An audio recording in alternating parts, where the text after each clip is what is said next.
Hello, very good evening to all of you. So welcome to my channel MLS Education Hub.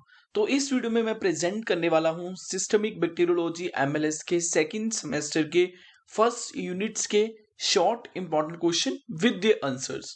तो I hope मेरी ये video आप लोगों के लिए यूजफुल रहेगी। इस वीडियो में मैं डिटेल एक्सप्लेन करने की कोशिश करूंगा कि किस क्वेश्चन का क्या आंसर आप लिख सकते हो और कैसे आप समझ सकते हो।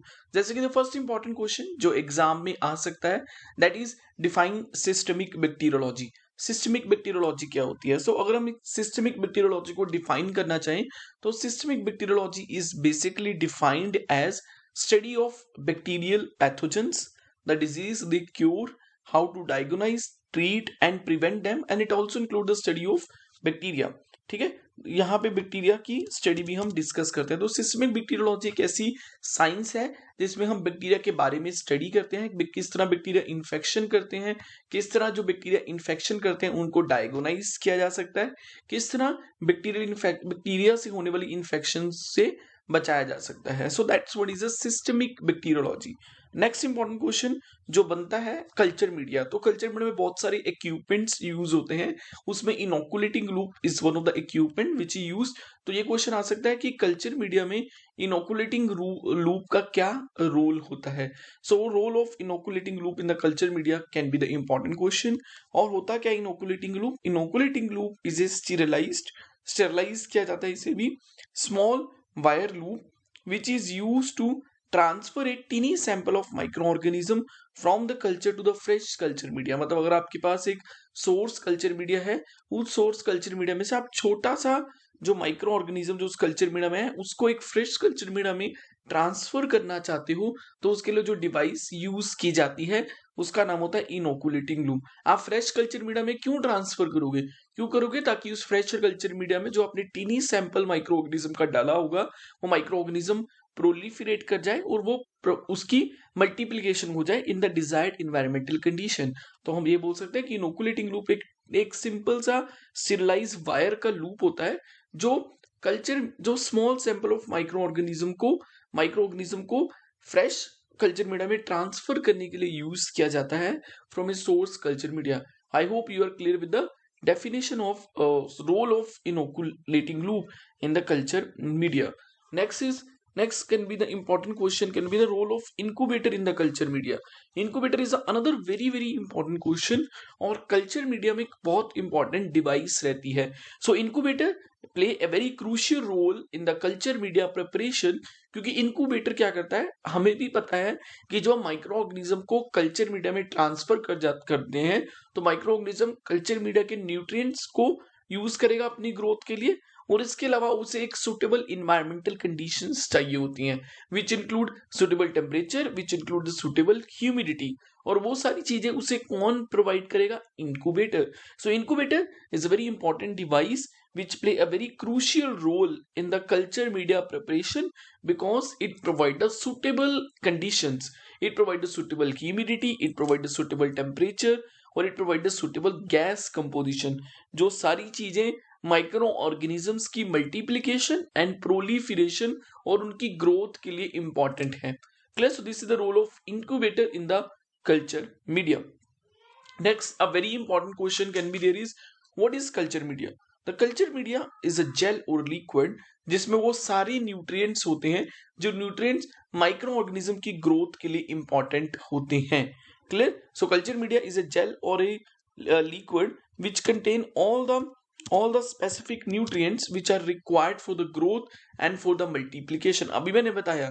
सो हम ये कह सकते हैं कि माइक्रोऑर्गेनिज्म की ग्रोथ के लिए जो उन्हें खाना चाहिए होता है वो खाना क्या होता है? Culture media. अब कल्चर मीडिया कई तरह के होते हैं जिसमें से एक आ सकती है definition define enriched media. Enriched media से नाम से पता चल रहा है इसमें कुछ ना कुछ ये कुछ न्यूट्रिएंट्स में रिच होगा। तो ये it is created when a basic media is supplemented with a so enriched media is a media which contains some specific nutrients for the growth of microorganism. So it is created when a basic media is supplemented. Suppose आप एक basic media को supplements करते हो like egg, blood और serum. For example, a blood agar media is used for the growth of bacteria like the streptococcus which specifically require the blood for its proliferation. तो when आप कैसे define कर सकते हो enriched media? A media in which specific nutrients and specific components are added, okay, for the growth. Clear? So enriched media is a media, it is created जब एक किसी media को सपोज आपने उसमें एग डाल दिया, अलग से आपने उसमें ब्लड डाल दिया, तो आप उसको इनरिच मीडिया बोल सकते हो। जैसे कि जो स्ट्रेप्टोकोकस है उसे अपनी ग्रोथ और प्रोलिफरेशन के लिए ब्लड की जरूरत होती है, सो उस मीडिया को हम क्या बोल सकते हैं, blood agar media. So this is enriched media. Clear है? उसके बाद आता है सेलेक्टिव मीडिया। सेलेक्टिव मीडिया में क्या होता है, कुछ ऐसे कंपोनेंट होते हैं जो कुछ स्पेसिफिक ग्रोथ ऑफ बैक्टीरिया को प्रिवेंट करते हैं। देखो भैया, selective media contain the components which prevent the growth of all but a small number of bacterial species and make it easier to isolate a specific species. मतलब कुछ specific micro organism को वो grow करने में help करेगा और कुछ specific type of micro organism की ग्रोथ होने ही नहीं देगा। सो सेलेक्टिव मतलब अगर हमें स्पेसिफिक वही वाले माइक्रो ऑर्गेनिज्म चाहिए तो उसको बोलेंगे हम सेलेक्टिव मीडिया।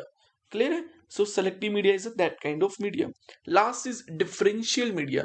नाम से ही पता चल रहा है, जब हमें डिफरेंस करना हो, जब हमें कुछ स्पेसिफिक माइक्रो ऑर्गेनिज्म की प्रॉपर्टीज के बेसिस पे उन्हें डिफरेंट करना हो, so it is a type of media that has a component that help in identifying the various properties of bacteria, जिसमें आप बैक्टीरिया के डिफरेंट प्रॉपर्टीज के बेसिस पे उसे आइडेंटिफाई करने में हेल्प करते हो। उसे डिफरेंशियल मीडिया जो होता है उसे इंडिकेटर मीडिया का नाम भी दिया जाता है।